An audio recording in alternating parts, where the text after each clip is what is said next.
ce que la Première ministre appelle une mesure de bon sens, nous on considère avec Marine Le Pen que c'est tout simplement de la folie. Pour au moins 3 raisons principales et objectives.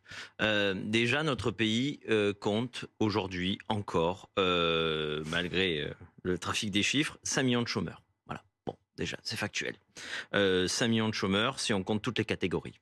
Deuxièmement, c'est un formidable appel, vous imaginez bien, un formidable appel d'air, un formidable encouragement à l'arrivée de clandestins dans notre pays.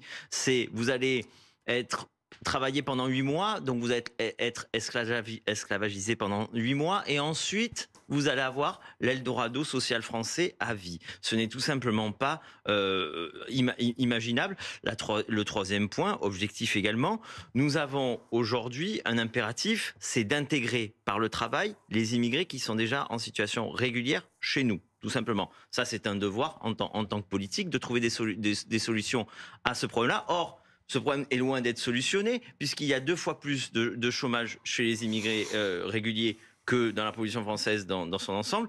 Et l'intégration ne se passe pas, puisque par exemple, dans mon département à Marseille, la majorité, je crois que c'est à peu près la même chose à Paris, la majorité des faits de délinquance dans les transports publics, par exemple, sont le fait des étrangers. Donc vous voyez bien qu'il y a un problème d'intégration. Pour ces 3 raisons, il est impensable d'imaginer une telle solution. Parce que pour l'instant, c'est une hypocrisie, donc il faut régulariser tout ça. Non, mais on peut peut-être prendre le problème autrement. Parce que le mal se fait de manière... Alors, il faut que le mal se fasse... Puisque vous faites de la politique, puisque de la restauration. Moi, j'ai un devoir, c'est de protéger les Français. C'est de protéger les gens qui habitent dans mon pays de manière générale. Voilà. C'est aussi le devoir que se fixe Marine Le Pen. À partir de là, vous ne pouvez pas nier que ça va envoyer un formidable signal aux passeurs, aux trafiquants d'êtres humains, d'intensifier la venue de clandestins dans notre pays. Un clandestin est clandestin, monsieur. C'est-à-dire qu'il est hors la loi. Par principe, ce n'est pas le rôle du politique de légaliser quelqu'un qui est hors la loi. Voilà. Quelque chose qui est illégal est illégal. Donc, il fait une demande régulière pour entrer dans notre pays et il est régulier. Non, parce que c'est plus compliqué que ça. Vous savez que ça ne concernerait que 7 à 8 000 personnes, comme on vient de l'expliquer. Oui, mais... Donc, si vous voulez, Non, d'abord, 7 à 8 000, c'est dans le système actuel. Voilà, la dernière fois qu'il y a eu un tel phénomène de régularisation, notamment sous M. Jospin, ça a été en une seule année 80 000 personnes qui ont été régularisées.